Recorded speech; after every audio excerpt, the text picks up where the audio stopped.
In this video, you're going to learn how to grow your Facebook page with Facebook Insights.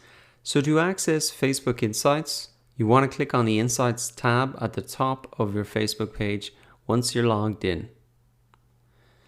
And the first report that you're going to see here is the overview report.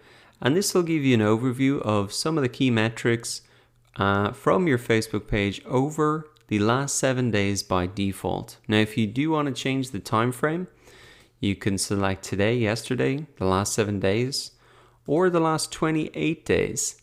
And you can see then all of those metrics really on the last 28-day basis.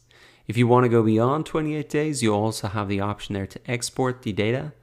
And you can export up to 180 days at a time.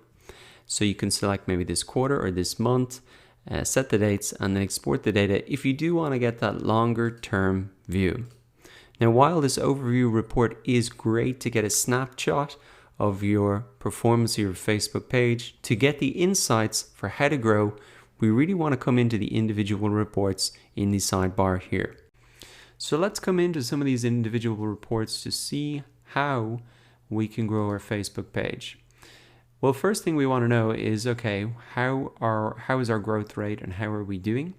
Here we can see a graph up at the top in terms of our page followers up and down over the last, we can change this to month or quarter or week. And one thing to note here is, or one thing you might be wondering is, what's the difference between followers and likes, and why is there two different charts for this? Well, this is a little bit confusing when you see it for the first time, but if I come to a Facebook page here, I can show you this example. If I like a Facebook page, you can see that I automatically follow the Facebook page as well, which means that I will see their content in my news feed. And I get notifications of events and suggested live videos, etc. However, I can unfollow a page and still like a page, which means I won't be seeing their content in my news feed. So why would Facebook even set this up? It seems a bit confusing.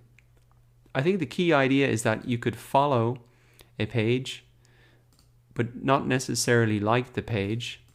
So it kind of gives that allows you to have that privacy if you want, so people don't know what pages that you like. It's a little bit confusing, but I think it's for privacy reasons, etc.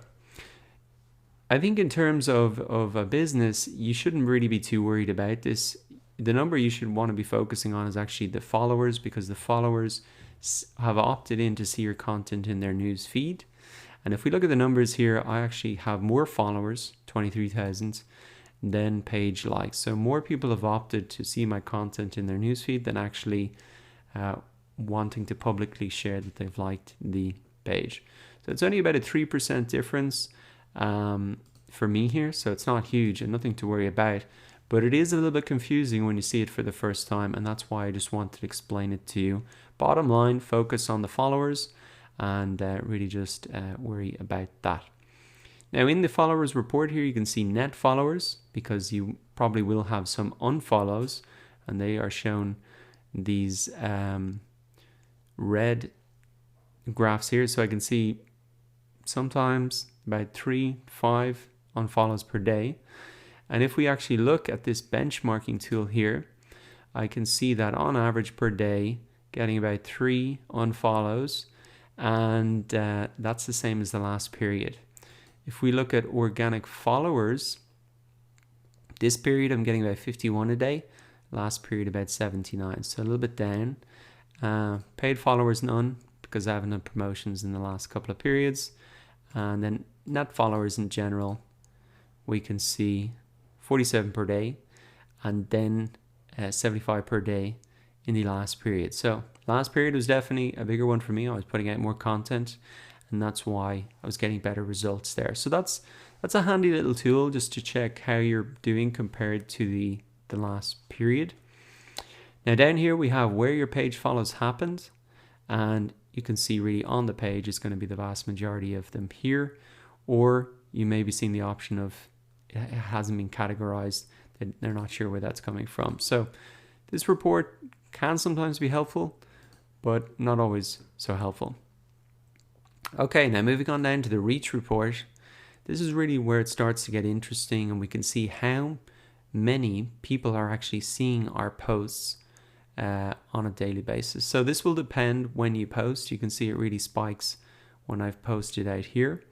And then the days I don't post, obviously there's not a lot of people going to see my content. So that's why it's important to regularly put out content if you want to get people to see your posts.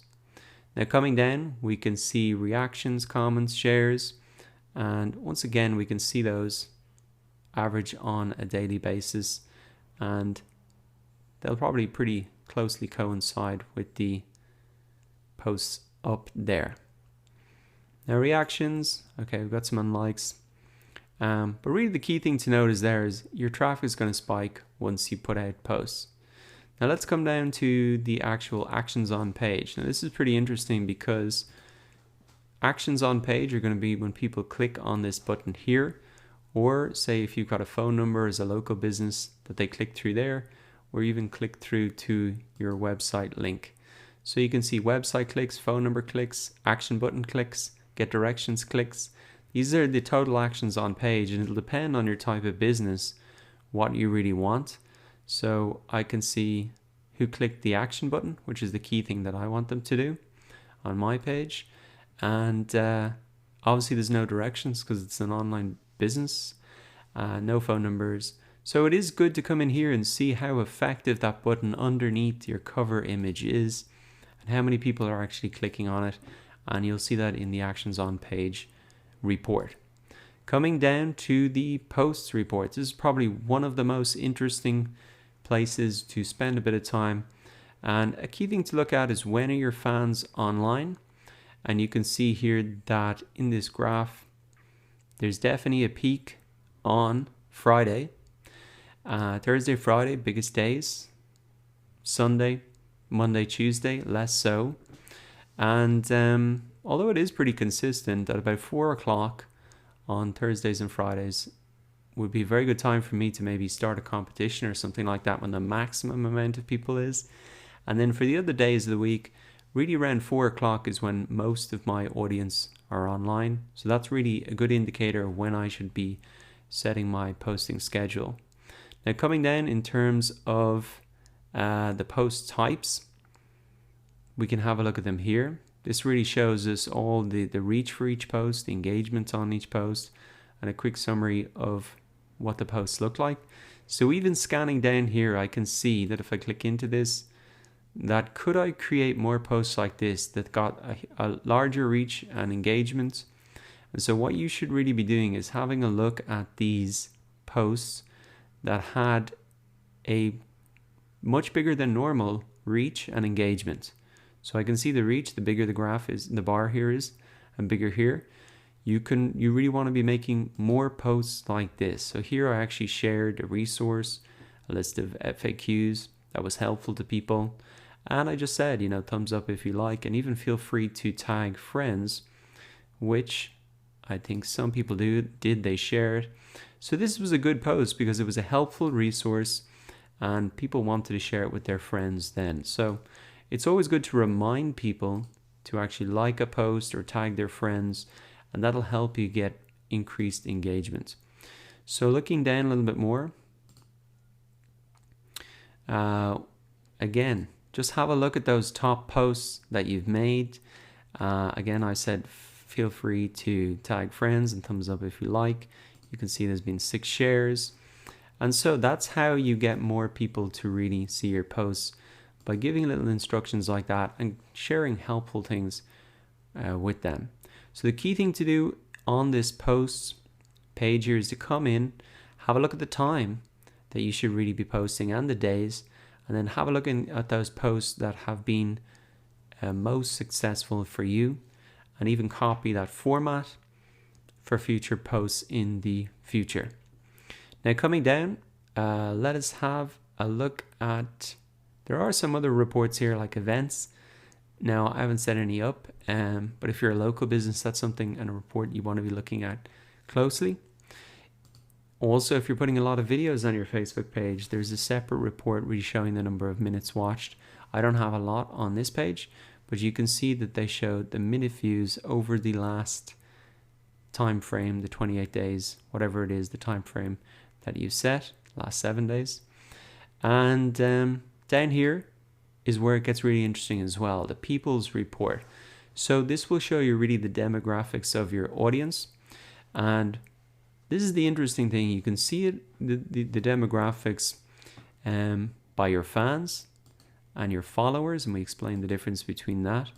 But you can see that's almost identical, that really there's a strong skew towards males of 25 to 34 in both the fans and followers, about 25%. If we come to people reached, again, 25% men in that age bracket. And even the people who engaged are actually even more so, 26% males of that age range. So this is an interesting distinction between not only who your fans or followers are, but really who are the people who engage with your post. So what you want to be doing is really keeping this demographic in mind. What are going to be the pain points, the problems that a person, a man of 25 to 34 for say digital marketing, what are going to be the type of problems that they have? And then to create more content around that, speak to them directly in your examples that you're using. Try and create an example for a guy of that age and really tailor your content towards them so they can see themselves in your example and the problems that you're pointing out, and that's just going to make them even more engaged. Now down here as well, you can even see the country and the city and the language. So again, you want to be serving your content and creating content that really relates to your most engaged people.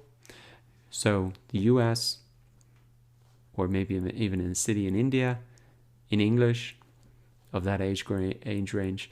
And it's just very helpful to come in here and use this information to build out an avatar or a buyer persona for your fans and for your ideal customers. So the People's Report, extremely helpful. Definitely come in here and check that out. Now below that we have messages. If you've enabled messages on your Facebook page, you're going to see the total conversations here. I've disabled them. And again, if you set up like a Facebook store, you're going to see the number of orders here as well.